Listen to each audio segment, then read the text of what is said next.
A war of words between the immigration minister and the Free National Movement chairman over the release of two Cuban nationals who were held for nearly 3 years at the Department of Corrections. Our Clinton Watson has more from both sides. Opposition Free National Movement Chairman Michael Pintard is expressing grave concern and alarm over what they describe as an ongoing assault on the judicial system by Minister of Foreign Affairs and Immigration Fred Mitchell. The F&M says Minister Mitchell arrogantly declared his disregard for a series of recent rulings, going so far to suggest that he would rather have the judiciary itself investigated than accept the decision of a senior justice. The F&M says in the case of two Cuban men freed last week after spending 3 years incarcerated, the minister decided to publicly brand them a national security risk after the courts had declared them free and innocent.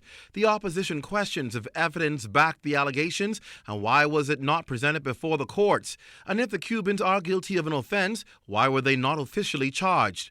The F&M says what it finds most shocking is the minister's declared intention to alert border forces about the two Cuban men who were released. Well, Minister Mitchell wasted no time responding. The chairman of the F&M would venture into something which is really the province of the opposition spokesman on foreign affairs. He clearly didn't understand what was said or what he was talking about.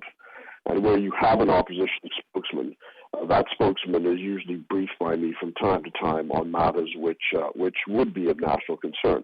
And certainly these matters he commented on about the courts and immigration were part of a briefing that I did before leaving the Bahamas at the House of Assembly with the opposition spokesman on foreign affairs. On Monday, the F&M called a news conference with St. Anne's MP and opposition spokesperson on foreign affairs, Hubert Chipman, to respond to the accusations. I want the record to reflect we did not have a conversation about national security risks and or those type of things. What we did spoke about, like I said earlier, was that he was searching for a third country for these individuals.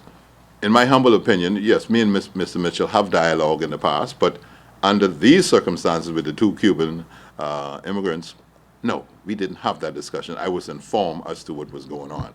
That is my position. Party Chairman Michael Pintard questioned why the minister was dealing with semantics rather than the issue at hand. What Mr. Mitchell did not do is address what I said factually. He sought only to make sure I'm not involved in the discussion. There's no attack on the judiciary at all. And you only have to go back. The lawyers would know that there's a famous saying that justice is not a cloistered virtue, which means that in a free society, one can disagree with decisions that are taken by courts. Minister Mitchell promises to issue a more detailed statement on the matter in the House of Assembly this week, Wednesday. Clint Watson, ZNS Network News.